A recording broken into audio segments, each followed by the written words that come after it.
সুধী বৈষ্ণব ভক্তবৃন্দ, রইল আপনাদের সকলের প্রতি ভক্তিপূর্ণ প্রণাম। আশা করি সকলে ভালো আছেন। প্রণাম জানাই আমার শ্রী গুরুদেবের চরণে, প্রণাম জানাই অনন্ত কোটি বিশ্বব্রহ্মাণ্ডের নায়ক শ্রী ব্রজেন্দ্র নন্দনের চরণে। সুধী বৈষ্ণব ভক্তবৃন্দ, আজ আমরা একটি ভিন্ন বিষয় নিয়ে আলোকপাত করব বা আমরা শ্রবণ করব। বৈশাখ কীর্তন অর্থাৎ বৈশাখী ব্রত নিয়ে আমরা আজকে আলোচনা করব। তো সেই কাঙ্ক্ষিত বৈশাখ মাস এসে গেল।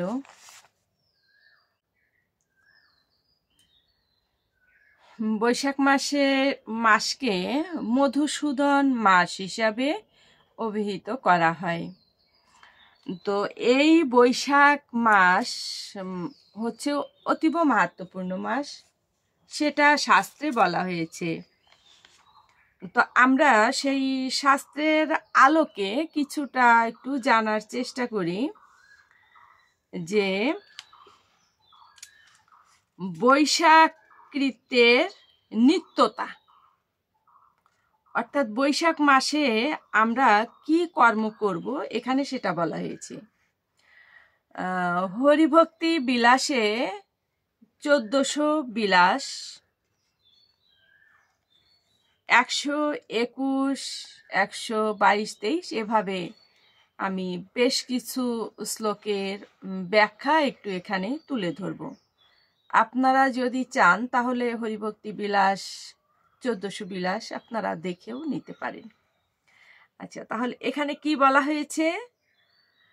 বরাহ ধরণী সংবাদে লিখিত আছে, বৈশাখ ব্রত পরিহার পূর্ব ব্রতান্তরের অনুষ্ঠান করিলে উহা হস্তত্ব মহারত্ন ত্যাগ করত লোষ্ট্র প্রার্থনায় ন্যায় হয়।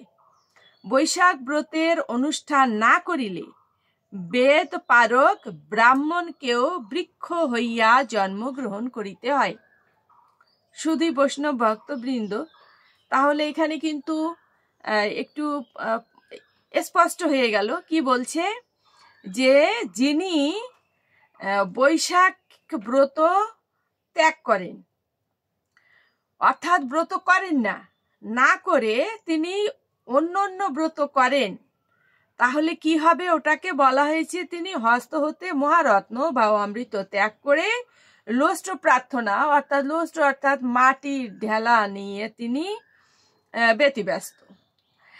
আর বৈশাখ ব্রতর অনুষ্ঠান যদি না করেন, তিনি যদি বেদ পরায়ণ ব্রাহ্মণ হন, তাহলে ওনাকে কি করতে হবে? ওনাকে বৃক্ষ হয়ে পরবর্তীতে জন্মগ্রহণ করতে হবে। সুধী বৈষ্ণব ভক্তবৃন্দ, আমরা এই হরিভক্তি বিলাস 1400 বিলাস 121 নং শ্লোকের এই অনুবাদটাই এখানে তুলে ধরলাম। পরবর্তীতে কি বলা হয়েছে? অনন্ত সামান্যত বৈশাখ মাহাত্ম্য বিবৃত হইতেছে। উক্ত পুরাণে নারদ অম্বরীশ সংবাদে লিখিত আছে, যেই রূপ শ্রী হরির সদৃশ ঈশ্বর নাই, সেই রূপ অতীব পাপসাগরে নিমগ্ন ব্যক্তির পক্ষে বৈশাখের সদৃশ্য তরণীয় আদৃষ্ট হয় না। অর্থাৎ কি বলছে? তরণী অর্থাৎ নৌকা। বৈশাখ মাসের যে ব্রত, এই ব্রত যদি আমরা করি তাহলে কি হবে? সেই তরণীতে অবতরণ করে আমরা অতি সহজেই ভগবানের নিকটে পৌঁছাতে পারি। তো বলছে, ভগবান যেমন আমাদের একমাত্র উপাস্য, তেমনি ভাবে এই বৈশাখ মাসের কৃত্য আমাদের অবশ্যই করণীয়। হে রাজন, হরিপ্রিয় বৈশাখে ভক্তি সহকারে এখন আমাদের কি কি করতে হবে সেটা বলা হয়েছে। দান, জপ, হোম ও স্নান ইত্যাদি যে কোনো ক্রিয়ায় অনুষ্ঠান করা যায়, তৎ সমস্তই অক্ষয় পুণ্যস্বরূপ হইয়া থাকে। অর্থাৎ আপনি যদি বৈশাখী ব্রত করেন, এবং সেই বৈশাখী ব্রত করার সঙ্গে আপনি কি করবেন, বৈষ্ণব এবং ব্রাহ্মণকে যদি দান করেন, আবার জপ তপ, ভগবানের সেবা পূজা, হোম ইত্যাদি করেন, তারপরে বৈশাখ মাসে প্রাতঃস্নানের কথা বলা হয়েছে, এটা যদি করা হয় তো বলছি সেটা অক্ষয় হয়ে থাকবে। আরো লিখিত আছে, হে মহিপতে, যাবৎ বৈশাখ মাস সমাগত না হয় তাবৎ কাল পাতক বিদ্যমান থাকে। অর্থাৎ বৈশাখ মাস আসার সঙ্গে সঙ্গে সমস্ত পাপ দূরভূত হয়। আদিত্য দেবের অনুদয় যাবতী তিমির রাশি দৃষ্ট হয় এবং যাবৎ অপকার রূপ খলতা দৃষ্ট না হয় ততদিনই পুণ্য বিরাজ করে। হে মহারাজ, তুলা রাশিগত সূর্যে কার্তিক মাসে স্নান দানাদি যে কোনো কর্ম অনুষ্ঠিত হয় তাহাই দ্বিপরার্ধ গুণ ফল প্রদান করে। আবার মকর রাশিগত ভাস্করে, যখন মকর রাশি ভাস্করে কি করবে, মাঘ মাসে ওই সমস্ত কর্ম তদপেক্ষা সহস্র গুণিত হয় এবং মেষ রাশিগত সূর্যে বৈশাখ মাসে তদপেক্ষাও শত গুণিত হইয়া থাকে।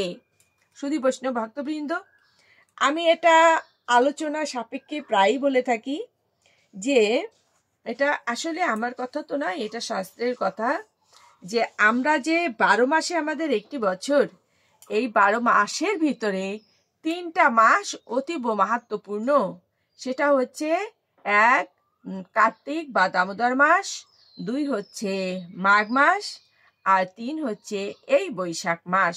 তো এখানে সেটাই বলা হচ্ছে, যাহারা বৈশাখ মাসে প্রাতঃস্নান করিয়া বিধানে হরির অর্চনা করেন। কার্তিক বা দামোদর মাসে যেমন প্রদীপ দানটা হচ্ছে উৎকৃষ্ট কাজ, অতি উন্নত মানের কাজ এবং অবশ্যই করণীয়, তেমনি ভাবে বৈশাখ মাসে প্রাতঃ স্নান, এই জন্য বলা হচ্ছে যে বৈশাখ মাসে প্রাতঃ স্নান করে তিনি নিয়ম অনুযায়ী শ্রীহরির অর্চনা করেন, তাহারাই ধন্য বা দার্হ ও পুণ্যবান বলিয়া কীর্তিত। আরো কথিত আছে, হে মহিপ, পুনর্বার কলিকালে এই অশ্বমেধাদি গোপনীয় থাকিবে না, কেননা বৈশাখ মাস সমধিক মাহাত্ম্য বিশিষ্ট। অর্থাৎ বৈশাখ মাসের ফলেই মানবগণ অশ্বমেধাদির ফল প্রাপ্ত হইবে। শুধু বৈষ্ণব ভক্তবৃন্দ, অশ্বমেধ যে যজ্ঞটা করা হতো সেটা এখন আর দেখা যায় না বা করা হয় না, কিন্তু এই হরিভক্তি বিলাসে বলা হয়েছে যিনি বৈশাখী ব্রত করবেন তিনি অশ্বমেধাদির ফল প্রাপ্ত হবেন। কলিকালে মানবগণ নরক সাগরে পতিত হইবে বলিয়াই দেবদেব হরি বিরল প্রচার বৈশাখ মাসের উৎপাদন করিয়াছেন। শুধু বৈষ্ণব ভক্তবৃন্দ সহজ এটা, যে আমাদের শ্রীহরি তিনি কি করেছেন, বৈশাখ মাসের এই বৈশাখী ব্রত এই কথা কেন বলেছেন, কলিকালের যে মানবগণ পাপাচারে লিপ্ত হয়ে নরক সাগরে পতিত হবে তাদেরই উদ্ধারের কারণে এই বৈশাখ কৃত্যর কথা বলা হয়েছে। উক্ত স্থানে আরো কথিত আছে, হে রাজন, ভারতবর্ষে দেহ ধারণ দুরাপদ, তন্মধ্যে আবার ভারতে নরজন্ম তদপেক্ষা দুষ্প্রাপ্য। আবার নরজন্মে ভারতে স্ব ধর্ম প্রবর্তন আরো দুর্লভ। আবার ভারতে শ্রীহরি ভক্তি তদপেক্ষা দুষ্প্রাপ্য এবং আবার হরিপ্রিয় বৈশাখ মাস তদপেক্ষা দুর্লভ। হে মহারাজ, যাহারা তাদৃশ বৈশাখ মাস লাভ করিয়া বিধানে স্নান দান ও জপাতির অনুষ্ঠান করে তাহারাই ধন্য ও তাহারাই কৃতি। ওই সকল ব্যক্তির দর্শন মাত্র পাতকীরা বিশুদ্ধ লাভ করে এবং ভগবত ধর্মেশু হইয়া ভগবত ভাবে ভাবিত হয়। শুধু বৈষ্ণব ভক্তবৃন্দ, এটা বেশ এক জায়গায় লেখা আছে হরিভক্তি বিলাসে, এই যে বৈশাখ মাসে যারা ব্রতী হবেন, যারা বৈশাখী ব্রত করবেন, এটাকে বলা হয়েছে প্রাতঃ স্নান, অর্থাৎ ব্রাহ্ম মুহূর্তে স্নান বৃন্দাজিকে জল দান, ভগবানে তুলসী দান, সচন্দন তুলসী পত্রাদি দান, ব্রাহ্মণ বৈষ্ণবে অন্নদান শ্রেষ্ঠ বলা হয়েছে। তো যিনি বৈশাখী ব্রত পালন করে এই যে স্নানটা করেন, এই হরিভক্তি বিলাসে বলা হয়েছে যিনি স্নান করেন তাকে যদি কোনো ব্যক্তি দর্শন করেন তার সঙ্গে সঙ্গে সমস্ত পাপ বিদূরিত হয়, অর্থাৎ দূর হয়ে যায়, পুণ্য লাভ হয়। তাহলে এবার ভেবে দেখুন, যিনি স্নান করছেন, যিনি নিয়মবান হয়ে ব্রত করছেন, তাকে দর্শন করলে যদি পুণ্য লাভ হয়, তাহলে আপনি নিজে যদি এই ব্রত করেন এবং আপনি নিয়মবান হন, তাহলে আপনি কতটা পুণ্য লাভ করবেন। তবে একথা বলা বাহুল্য যে যিনি শুদ্ধ ভক্ত তিনি পুণ্য লাভের প্রয়াসী নন, তিনি শুধু ভগবত চরণটাই প্রার্থনা করেন।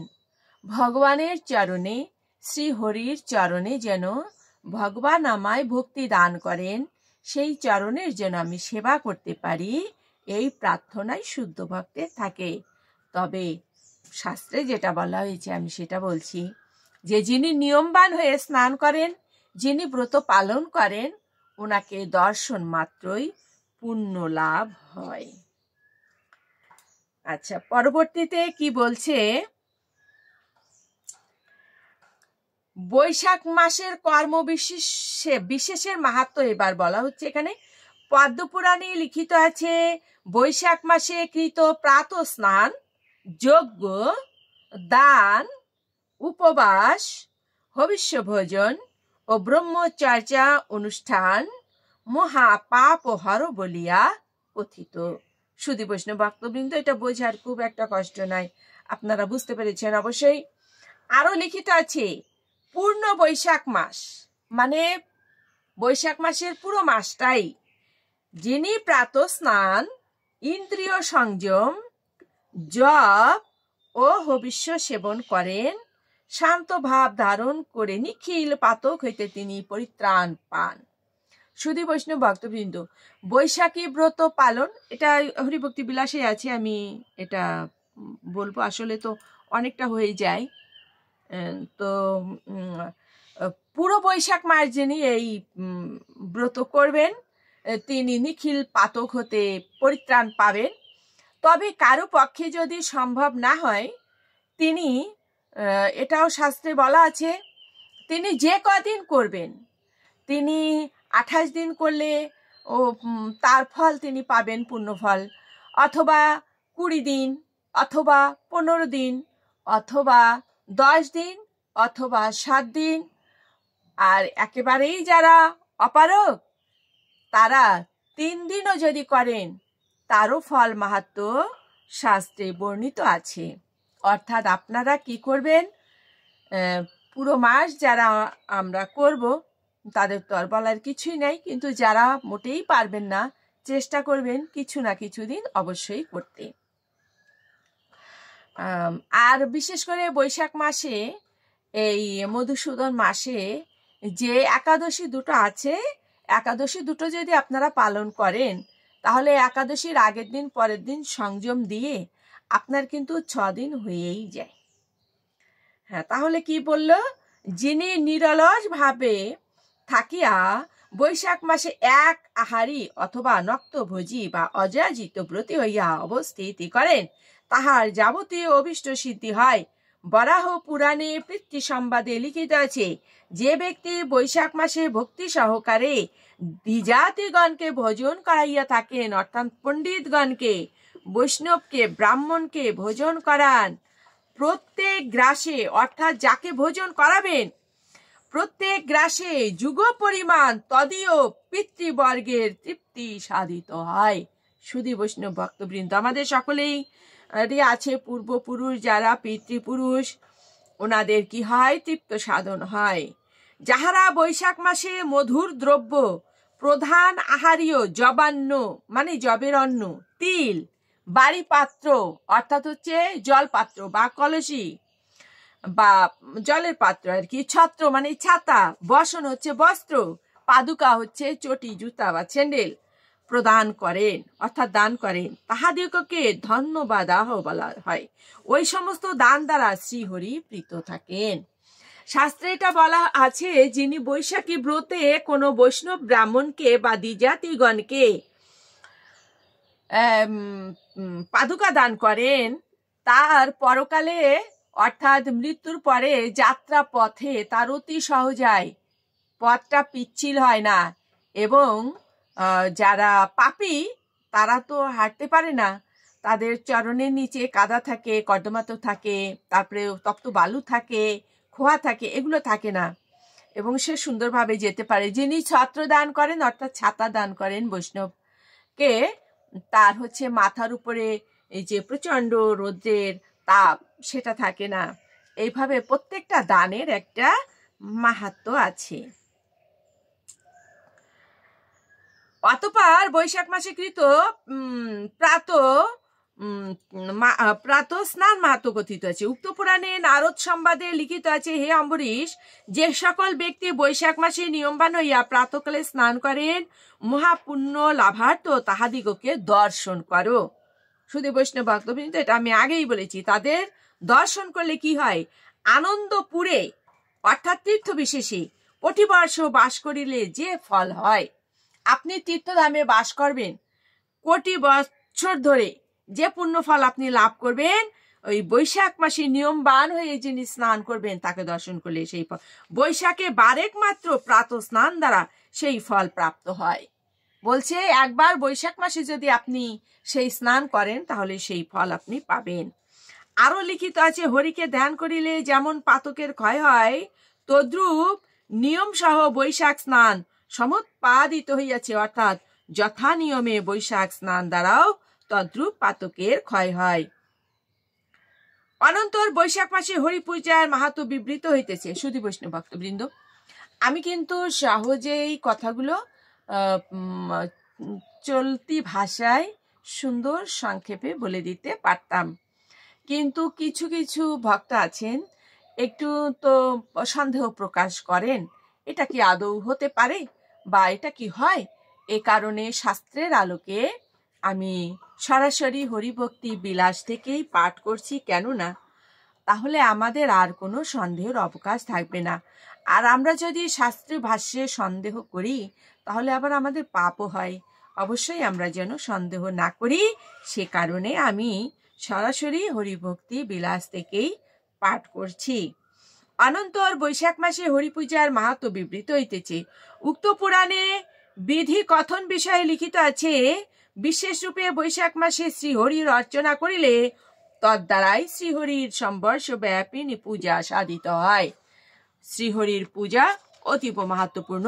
সারা বছর আপনি পুজো করে যে ফল পাবেন, এই বৈশাখ মাসে একদিন আপনি নিয়মবান হয়ে প্রাত স্নান দ্বারা ভগবানের পুজো করলে সেই ফল পাবেন। আরো লিখিত আছে, ধনহীন ব্যক্তি যদি, শুধু বৈষ্ণব ভক্তবৃন্দ অবশ্যই আপনারা মন দিয়ে শ্রবণ করবেন, আর হচ্ছে স্কিপ করবেন না, ভিডিওটা টানবেন না, প্রতিটা কথাই খুবই মূল্যবান, আমরা প্রতিটা কথাই শ্রবণ করব। মনে করুন আপনার জানার প্রয়োজনে আপনি শাস্ত্র বের করে আপনি পাঠ করতে পারেন, তাতেও তো সময় লাগবে, তাই না? তাহলে আমরা শ্রবণ করলেও কি হবে, আমাদের জানা হবে, অবশ্যই এগুলো আমাদের জানা উচিত। ধনহীন ব্যক্তি যদি বৈশাখ মাসে কেবলমাত্র পুষ্প দ্বারা, পুষ্প আমরা চিনি ফুল, হরির অর্চনা করেন, তাহা হলেও অখিল পাতক হইতে বিমুক্ত হইয়া, অখিল পাতক অর্থাৎ পৃথিবী সমান পাপও যদি সে করে, সে পাপ হতে সে কি হবে, মুক্ত হবে। শত সংখ্যক পিতৃকুল পরিত্রাণে সমর্থ হন, শত সংখ্যক পিতৃপুরুষকে আপনি উদ্ধার করতে পারবেন। শুধু বৈষ্ণব ভক্তবৃন্দ, এমন সুযোগ যেন আমরা হেলায় না হারাই। সেই ব্যক্তিকে শত সহস্র জন্ম শোক প্রাপ্ত হইতে হয় না। তিনি আধি ব্যাধি দারিদ্র ও বন্ধন ভয় হইতে মুক্ত হন এবং জন্মে জন্মে হরি ভক্ত ও ধন্যবাদার্হ হইয়া থাকেন। হে বীর, 108তর শত সহস্র যুগকাল সেই ব্যক্তি স্বর্গ ভোগ করেন, তৎপরে পুনর্বার নৃপতি রূপে ধরাতলে অবতীর্ণ হন।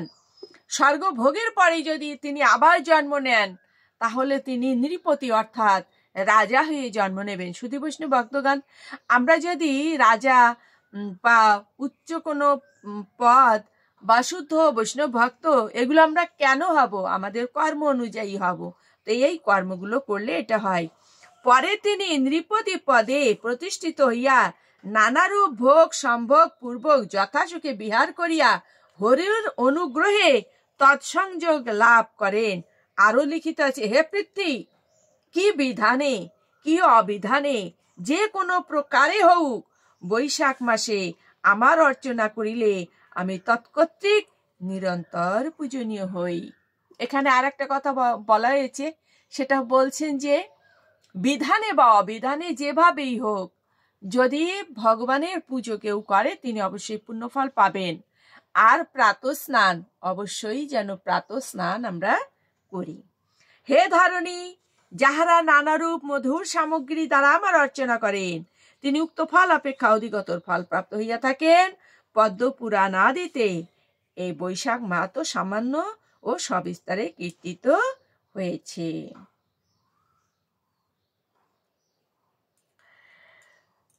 বাড়াতে চাচ্ছিলাম না, কিন্তু আরেকটু তো সেই না বললেই নয়। অতঃপর বৈশাখে স্নানের বিধি বর্ণিত হয়েছে। স্নান করবেন কিভাবে? পদ্মপুরাণে অম্বরীশ সংবাদে লিখিত আছে, ভাস্কর দেব মেষ রাশিগত হইলে বৈশাখ মাসে মহানদীতে, নদী তীর্থে, নদে, সরসীতে, নির্ঝরে অর্থাৎ ঝর্ণায়, দেবখাতে, কূপে, বাপিতে বা অন্য কোনো জলাশয়ে সংযত মনে সযত্নে শ্রী হরি স্মরণ করত স্নান করা কর্তব্য। এটা যদি কারো পক্ষে সম্ভব না হয়, স্নানাগারে অর্থাৎ বাথরুমে স্নান করলেও হবে, গঙ্গাকে স্মরণ করে স্নান করতে হবে। এখন যে কথাটা, এ কথাটা অতীব গুরুত্বপূর্ণ, একটু মন দিয়ে শ্রবণ করবেন। হে বীর, চৈত্র মাসে শুক্লপক্ষে একাদশী তিথিতে উপবাসী থাকিয়া কিংবা পূর্ণমাসী বা মেষ সংক্রমণ দিনে দ্বিজাতি বর্গের অনুজ্ঞা লইয়া স্নান আনতে হরির পূজা সাধন পূর্বক বৈশাখ স্নানের নিয়ম গ্রহণ করিবে। তাহলে শুধু বৈষ্ণব ভক্তবৃন্দ, আমরা বৈশাখী ব্রত কবে থেকে শুরু করব? এখানে বলছে দেখুন, যে একাদশী তিথিতে আপনি তো উপবাস করবেন, করার পরে অবশ্যই আপনি সেদিন থেকেই শুরু করতে পারেন ব্রতটা, অথবা পূর্ণমাসী, পূর্ণমাসী মানে পূর্ণিমা, পূর্ণিমা হচ্ছে শনিবার, শনিবার সেদিন কত তারিখ পড়বে? শনিবার হচ্ছে 29শে চৈত্র, 12ই এপ্রিল, এদিন হচ্ছে পূর্ণিমা। তো এই পূর্ণিমা দিন থেকেই আপনি ব্রতটা গ্রহণ করতে পারেন। আবার মাস সংক্রান্তি যাচ্ছে হলো 31 তারিখ সোমবার। এখানে পঞ্জিকাতেই দেওয়া আছে শ্রী শ্রী কেশব ব্রত আরম্ভ, এদিন থেকেও আরম্ভ করতে পারেন। তবে পূর্ণিমার দিন থেকে আরম্ভ করলে অতীব উত্তম। আর যারা তো প্রসাদ ভোজি, ওনারা তো আসলে 12 মাসেই হয়েই যায় ব্রত। তো যারা জলের ধারা দেবেন, বৃন্দাজিকে জলের ধারা দিতে হয়, জলের ধারা দিতে হলে আপনারা পূর্ণিমার দিন, যে শনিবার, সেদিন পূর্ণিমার দিনই ওই বলছে যে দ্বিজাতিগণের আজ্ঞা লইয়া, অর্থাৎ বৈষ্ণব যেনারা আছেন ওনাদের কাছে অনুমতি নিয়ে, অথবা আপনার গুরুদেব থাকলে তো ভালো, গুরুদেবের আজ্ঞা নিয়ে কি করবেন, জলের ধারার যে ঘরটর এগুলো বেঁধে নিয়ে আপনি নিয়মবান হয়ে শুরু করলেন, পূর্ণিমা থেকে শুরু করলেন। পরবর্তীতে বৈশাখ মাসের শেষের দিকেই পূর্ণিমা শেষ হয়ে যায়, পূর্ণিমা থাকে, সেটা সম্ভবত বৈশাখের 29 তারিখে আছে। তবে একবারে বৈশাখের শেষ দিন পর্যন্ত আপনি ব্রতটা পালন করতে পারেন।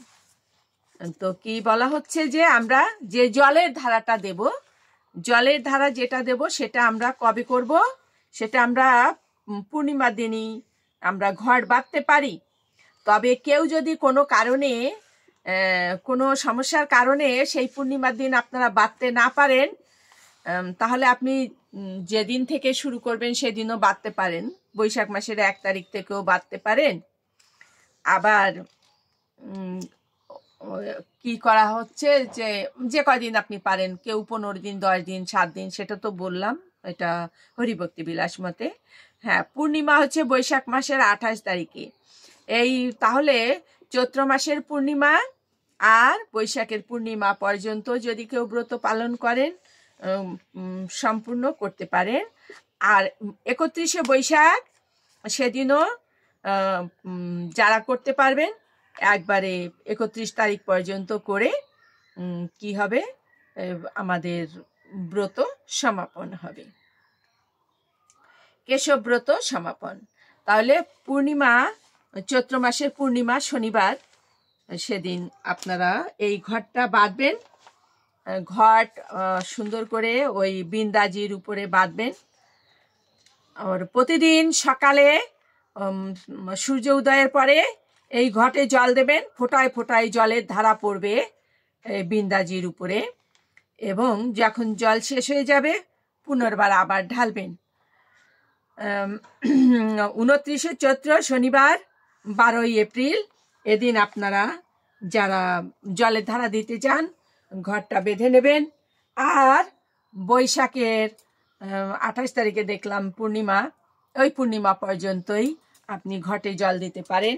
আর 31 তারিখ পর্যন্ত যারা পুরো মাস ব্রত করতে চান পুরো মাস করবেন, 31 তারিখেই আপনার ব্রত সমাপন হবে। তাহলে এখানে কি বলল যে চৈত্র মাসের শুক্লপক্ষী একাদশী তিথিতে উপবাসী থাকিয়া কিংবা পূর্ণমাসী বা পূর্ণিমার দিন থেকে আপনারা এই বৈশাখ স্নানের নিয়ম গ্রহণ করতে পারেন। আর সূর্যের মেষ সংক্রমণে নিখিল বৈশাখ মাস প্রাতঃস্নান করিব, শ্রীহরি এত দ্বারা সন্তুষ্ট হন। আমরা প্রাতঃস্নান করব, এইভাবে আমরা সংকল্প গ্রহণ করব। মধুসূদনের অনুগ্রহে দ্বিজাতি গ্রহের অনুমতি প্রত্যহ বৈশাখ স্নানস পূর্ণ বিঘ্নহীন হোক। বলছে, হে প্রভু, হে মধুসূদন, আপনার অনুমতি নিয়ে আমি এই সংকল্প গ্রহণ করছি। মানে সেই পূর্ণিমার দিন আপনি যেদিন থেকে আপনি ব্রত করবেন সেদিন সংকল্প করবেন, প্রভুর কাছে প্রার্থনা করবেন, আমি ব্রত করতে চাই, আমার এই ব্রত যেন কোনো রকম বিঘ্ন না হয়, প্রভু তুমি আমার সহায় হও। হে মুরারে, হে মধুসূদন, হে নাথ, মকর রাশিগত সূর্য বৈশাখ মাসে প্রাতঃ স্নান দ্বারা মৎ সম্বন্ধে যথাযথ ফল প্রদান করুন।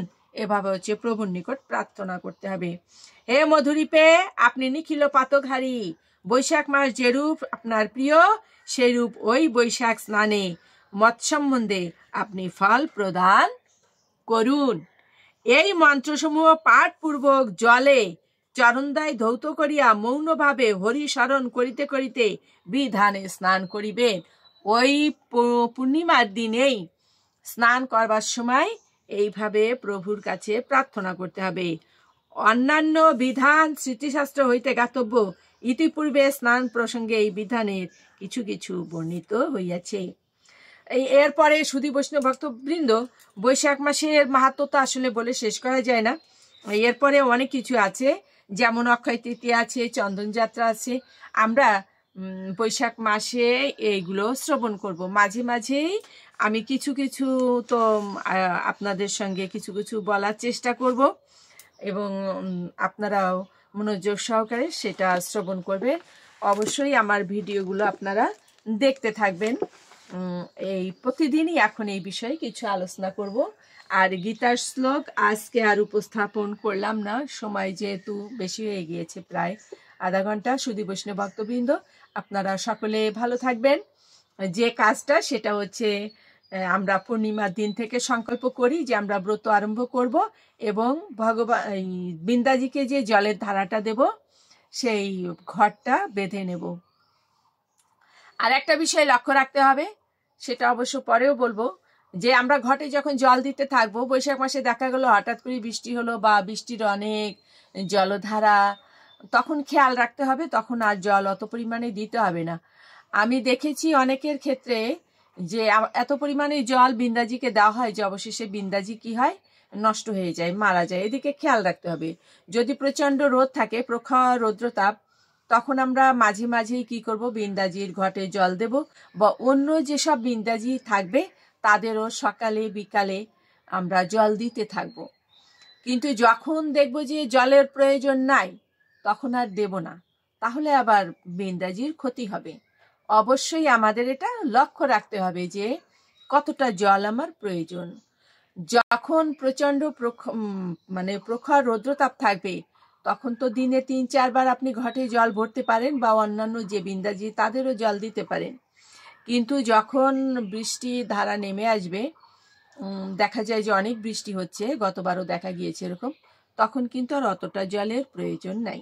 সুধী বৈষ্ণব ভক্তবৃন্দ, এ পর্যন্তই। কথা বাড়ালেই শুধু বাড়তেই থাকবে। আমরা পরবর্তীতে আবার আলোচনায় বসবো। আজ এ পর্যন্তই। আপনারা সকলে ভালো থাকবেন, ভুল ত্রুটি মার্জনীয়, আর আমার সঙ্গেই থাকবেন। প্রভুর কাছে প্রার্থনা করি যে প্রভু আপনাদের সকলকে ব্রত করবার মতো মানসিকতা দিন। সর্বভবন্ত সুখিন সর্বশান্ত নিরাময়া সর্বে ভদ্রাণি পশ্যন্ত মা কর্ষি দুঃখ ভাগ ভবেত। জগতের সকলেই সুখী হোক, সকলেই রোগ নিরাময় হোক, সকলেই শান্তিতে থাকুক, কেউ যেন দুঃখ ভোগ না করে। জগতের সকলের উপরে শান্তি বর্ষিত হোক, শান্তি বর্ষিত হোক, শান্তি বর্ষিত হোক। ওম শান্তি, ওম শান্তি, ওম শান্তি, শান্তি শান্তি। ওম তৎসৎ। ওম নমো ভগবতে বাসুদেবায়, নমো ভগবতে বাসুদেবায়, নমো ভগবতে।